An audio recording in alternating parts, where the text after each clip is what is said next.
video coming to you from Camp for You campsite in Wrocław, Poland, or near Wrocław I should say. This place is called Szczecnice, and which is to the south east of Wrocław. So as always with a live chat, please keep the language appropriate. And today I'm going to talk about a cheap RV. Is it worth buying one? Now, one of the things I often put up in my videos is cheap campervan, cheap motorhome, or something like that. But bear in mind that the word cheap is used as an adjective, and therefore it is not definitive. It is something which is comparative. So therefore it's only cheap when compared to something else. So if somebody offered you a cheap aircraft for 5 million euros, for example, that is indeed a cheap aircraft. It's just some single prop turbo, don't know, from 50 years ago. But I hope you get the general idea of what I'm referring to. Right, I'm coming up to the road here, and I'm going to walk across the road if it's safe to do so. It is. I think there's something coming on this side. I've got the other. Hey, that would have been good. Wouldn't think how many views on the video would have got if I'd got knocked down on the way out. Right. So having defined cheap as being less expensive, that now we start looking at other things. Now, one of the things I'm very unwilling, or have been very unwilling to do, was to talk about quality in videos, because I always said, well, you know, there's one, the way it looks in a showroom or in a trade fair is not the same as driving it. When you drive the thing, that's when you find out how good it is, because if everything starts to shake, rattle and roll in the vehicle, then you know it's not so good. Last year I went out in it was a chausson, and up until that point I'd had rather, I wouldn't say negative, but I wasn't too keen on chausson vehicles. But when we went out in this vehicle, and it was really okay, well, part of them, it was on the motorway, so you'd expect it, but another part, it was on a road which had a couple of holes in it, a few holes in it, and this chausson did really, really well. And I wasn't expecting that. I was sort of expecting it to start things to sort of go flying all over the place. Good morning, hello, good morning. So in the United States or somewhere like that. So therefore, I really did change my mind on the quality of the build of the chausson vehicles. Now, one of the things, if you get something it's cheap, there's a reason why it is cheap, and the point here being that if either the production uses cheaper materials, or the people working for less money, which is why, for example, many products Southeast Asia, dzień dobry, and it's cheaper, and or alternatively it's because of the production methodology is cheaper. Well, if it's a methodology, then that's not really a problem. Indeed, I think it was the 27th of September 1908, if I remember rightly, that the first Model T Ford came out of a Detroit factory, if I remember correctly. So the 114 years ago since the first mass produced. Buy cheap, buy twice. Yeah, that's a good one, because I like, there's an expression in Russian, which I've heard in other languages as well, but mainly in Russian. I am not so wealthy that I can afford to buy cheap things. So, and this is something which I really have noticed with some manufacturers, particularly those manufacturers who do contract manufacturing. For example, there are certain brands that don't actually own factories themselves, but they just get others to build for them. And occasionally, these things are quite well done, but other times they're not. And it's even noticeable. I'm a bit hesitant to say the names of the companies, but there's one company. Most people here probably wouldn't know the name if I said it, but they certainly wouldn't know the names of the brands it manufactures for. And some of them are really atrocious, and others are more than passable. And it's the same people using the same machinery in the same factory that are actually doing it. I can't understand the reason why. Maybe one of the manufacturers forces different time scales on production. I don't know. Another thing which is worth considering is that if you buy today one of the cheapest campervans, or you buy a high-end motorhome, it's almost certainly got the same type things in, such as it's going to have the same boiler, the fridge is going to be the same, more or less, and it's not much difference in the prices. The toilet's the same. So these things have sort of fixed prices, and I do appreciate if you're a big major company like Trigano or Hymer, you're probably paying half of what you or I would pay if we went, or not even less than half. Hello Annie. Or what we would pay if we went in and bought something.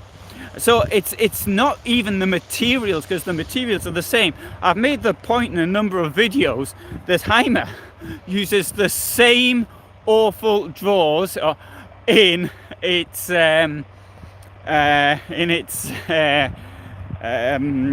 cheapest camper vans as it uses in the real high-end stuff, the real stuff at the top of the range. It's the same drawers in there.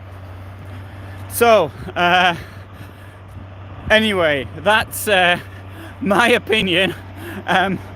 So is it worth buying a cheap vehicle?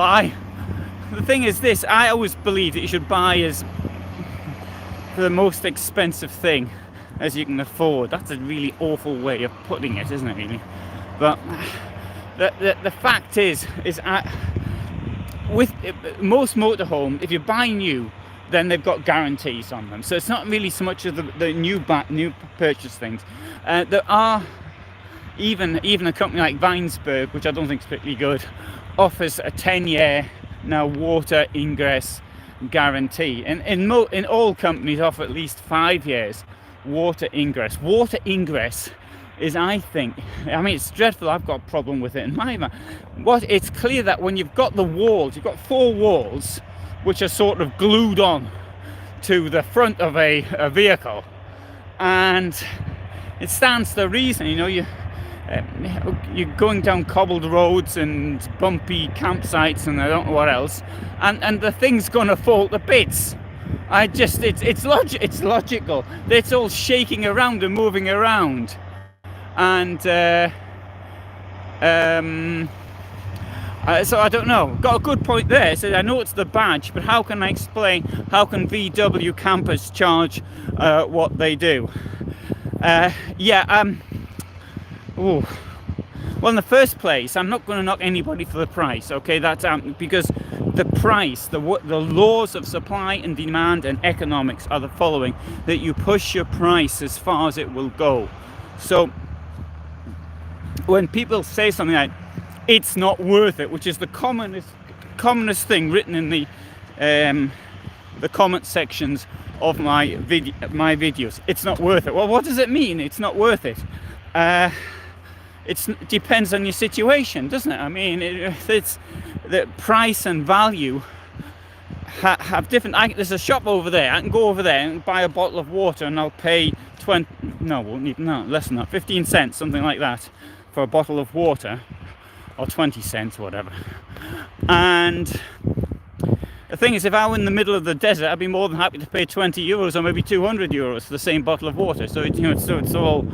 And next thing is, when you've got long waiting lists, clearly the prices that are being charged means that it is worth it.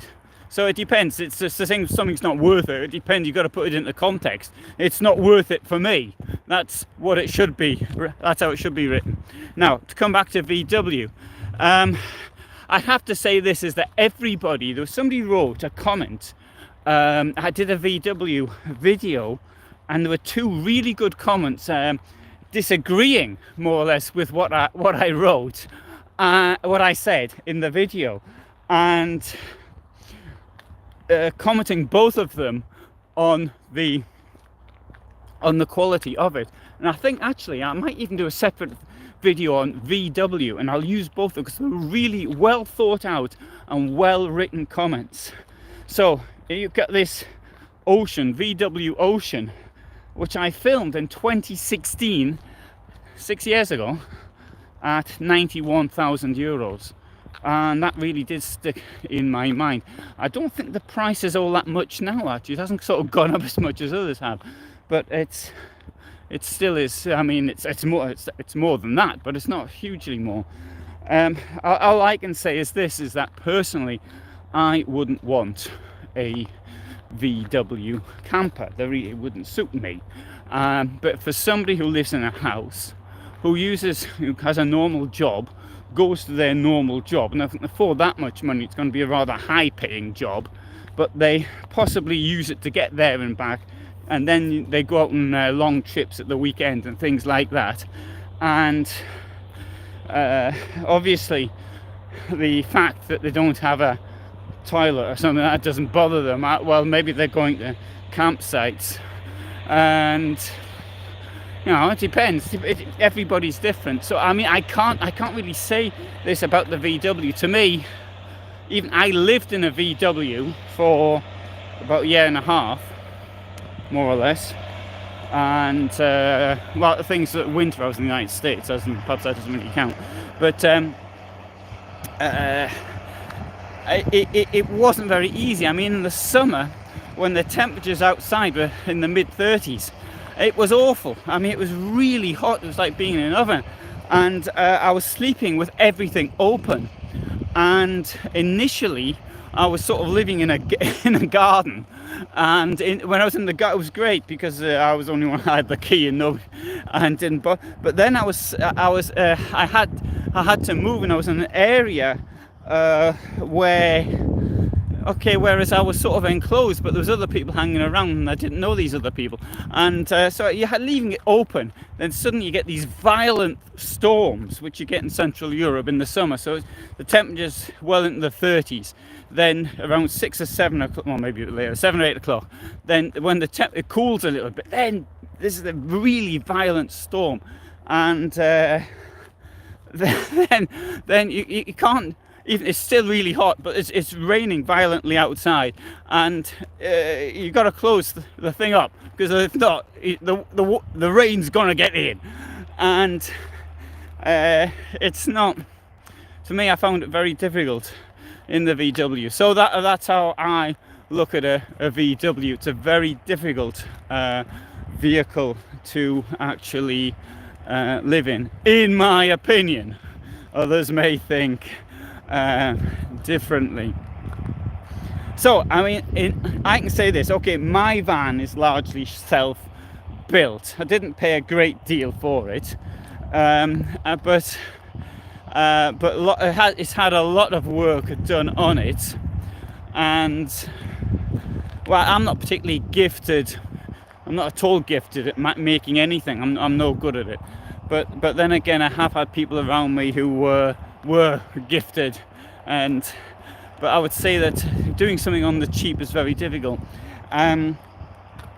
If on the other hand, and I do appreciate younger people want to do things like this, and if you are handy with your hands, even if you use the wrong, you get a Transit, an old Transit, an old Fiat Ducato or whatever, and I think if you're sort of still at a certain age where it doesn't bother you too much, the comforts, and you don't mind using a toilet out of a big jar or something, I don't think it matters so much. Hey, good comment here.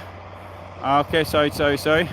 So Alison says, I've got a 15-year-old Roma home, which I love, and get lots of people wanting to look in just out of curiosity. And Ken says he can see me now. Okay, right, so Alice, EuraMobil are correct me if I'm wrong on this one, but they're quite small ones. They're small vehicles which are often on the back of, it looks a bit like a car with a sort of a snail thing on the back, I would say, even if that's a snail shell on the back. So they're very curious looking things, and they have very small footprints. So a EuraMobil maybe even 5 meters or something like that, or even less. And they really do look very, very curious. And yeah, sure. I mean, I found in Poland, I got people asking to look inside, but to see what it looked like. Not so much now, because there's more and more vehicles around, so it's not such an unusual sight to see a motorhome. I don't know. There could be could be places where I go to in the future where that'll happen again. But it's been some time though since somebody got asked to come inside and have a look at my vehicle. So, so anyway, so you can see where I think I showed this before. Oh, there he goes. This is Szczecnice in southeast of Wrocław. So we've got factories here, and there's a power station, I think it was over there. And yeah, I'm walking on a dike, which is the Oder River's over there, and so this is one of the protection. This is the last protection dike, obviously, because on this side, that side there, you see down there, we've got factories and houses and other buildings. So, and this could be the last day I use this gimbal. I say could be because a new gimbal has turned up. I hadn't learned how to use it yet, so it's just I'm keeping with this one I've got here. Right. So I mean, what do other people think? Has anybody bought something which was expensive that didn't work out? Because I must say this as well. This is really important. If you buy a new vehicle, it is 100% guaranteed that something will go wrong. And I've asked many dealers how many people come back, and nearly say all of them something will go wrong. I mean, it's not the responsibility. Ironically, the more complicated and expensive, the quicker you're likely to be back, and it's a sign of how good the company is as to how quickly they actually repair the damage. I did have a situation about 2 years ago. 2 years ago this week? No, not quite. It was about 2 years ago. I was at a place, and somebody, and then she was in tears because she'd lost all of her holiday was spent at hanging around at this place she'd bought a new motorhome from, and and this unfortunately was a cheap one, and things do go wrong. I mean, even on high-end vehicles, you can get leaks in them from the very beginning. These things can happen, and I mean, the leak is the worst thing I can think of off the top of my head. I suppose you could have a fire or something. I suppose that's even worse. But the risk is far worse on the cheaper end. And what bothers me at the moment is that as the dealers have their margins pinched so hard by the fact that they've got this fixed costs, and they have their they can't get the stock. And if they're only getting 1/3 the stock, they're only getting 1/3 the income, approximately. Well, it's not entirely that way, but they're not working on margins which are so big that that's going to cover them. And if people keep bringing their vehicles back because there's something wrong with them, and it could be things of which they themselves have no control, and that's a major. I think it's a major problem. I will say the name of one company though. Giotti line, which had a terrible reputation. It was acquired by Rapido about 2 years ago, something like that. And since then, the quality control has got better. Sorry, there's a tractor behind me. There's a tractor. And they do things now like they put the vehicle under in a shower, so they put a water test, and so that, I mean, this is to see if there are any leaks as it goes through. I mean, any company should take the vehicles out and they do tests. I mean, I was at the Hymer test track 4 years ago, and that was really impressed. And not only that, they put me in one of the vehicles, and then they told me to buckle up first, but then they did the swerving tests and brakes, and it was quite I thought it was quite exciting actually, but you wouldn't want to have had something dodgy the week before you actually went into something like that. Okay, good. So I did get an earlier comment saying you missed my earlier live talk. What I like to do for live, rather than sit in my vehicle, sit wherever I am, is to come out for a walk and then to share this environment with other people. And if I can do that, that's great. And so the problem is now it's getting darker much quicker, and I really noticed this having travelled 1,000 kilometres further east, but being at the same time zone here. It's now getting dark nearly an hour earlier, so that is that's one of the problems. Oh, good afternoon from Warsaw, Colin. And Simon wrote, dealer margins are good for the motor trade. Car and truck dealers would be very happy with the profits being made.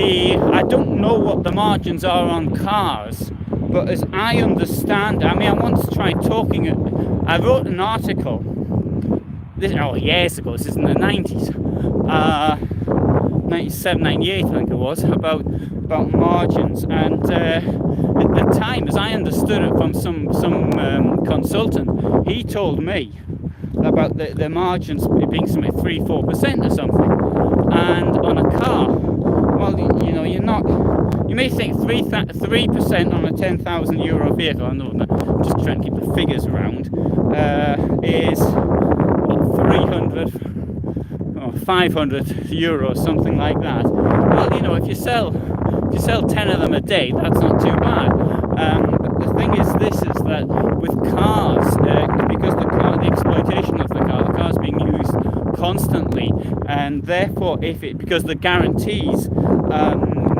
mean that it must go back to an authorized service point, and therefore it's on the servicing that the profits are made, or the money is made. That could be one thing. With motorhomes, that's less the case, because obviously if you bought a new thing, you got to take it back to your Fiat authorized place, or a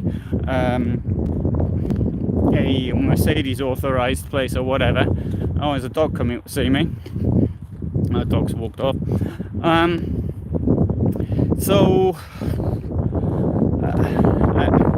I don't know. To say that I don't know. I've no idea what the margins are with lorries. If anybody knows, then please write it. But I would have thought the margins on lorries. Well, having said that, lorries have to go back constantly because they're on the road. They do long journeys. I don't know what the service intervals are. If it's about 15,000 kilometers, 20,000 kilometers, well, most lorries will be doing that a month, I would have thought. Anyway, I don't know. But if anybody does know, I mean, with motorhomes, you're looking normally around 18%, and what the manufacturers did expect the the dealers to give a bit of this back. So can't answer that one. So hello from Slough. Hello. Good. Okay. So, well, thanks very much for being here today, and I hope that was interesting. Obviously, I failed to answer the question, but no, I didn't. I did answer the question. No, it's not true. I have said that, in my opinion, I am not wealthy enough to buy cheap things. So, therefore, if it's worth it, I would say this. Actually, it was a simple calculation. If you can get a cheap motorhome for 70,000 euros or pounds or whatever, and you get a different one for 100,000, right? And that's 30,000. That's a lot, isn't it? It's a lot. But if you get 10 years to pay for it, if you buy it on credit, the difference, I would argue, is potentially it won't be all that noticeable. And particularly if the vehicle is more reliable, and more reliable when it comes to selling. The big problem is, of course, when you buy used vehicles. And for me personally, rather than say have a cheap motorhome at 70k, for example, I'd rather have a good used, I don't know, classic Hymer or Carthago for that money, which was 15 years old, personally, or something like that. There was somebody next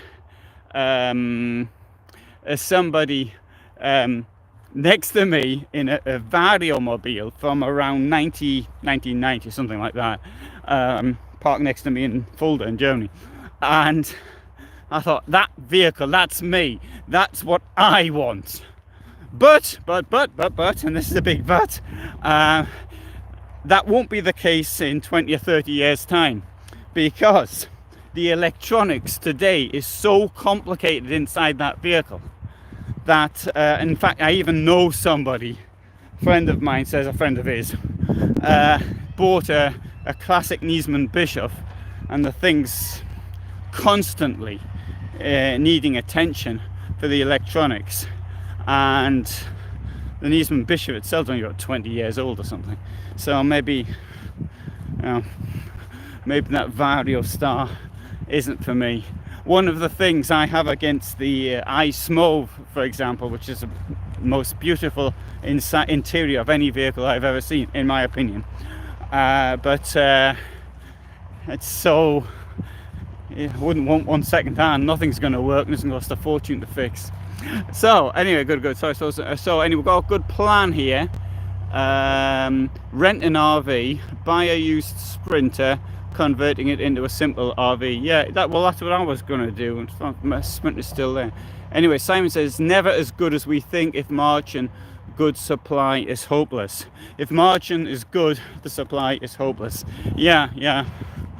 You know, it's when anybody talks of any business, I can say this after 30 years in business experience, things always, on paper, they seem very easy until people actually look at them. That's why, another thing, I only use profit in the legal sense of the word, because the word to use is margin, the difference between whatever it costs to buy the thing as it costs to sell it, because that doesn't take into account all the other costs which are around it. And if you've got, for example, you buy a vehicle at 50,000 and you sell it at 60,000, that 10,000 is only a margin, because you've got all sorts of things to pay for within that 10,000 difference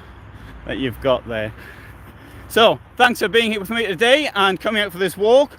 And right, I'll try and do another similar video tomorrow. This evening there is a video of a very interesting new chausson van, which motorhome, that is, which is really thin. It isn't the X150, which was brought out, when was it brought out? Last year? Or was it the year before? Last year it was. It was last February, before last, February 2021.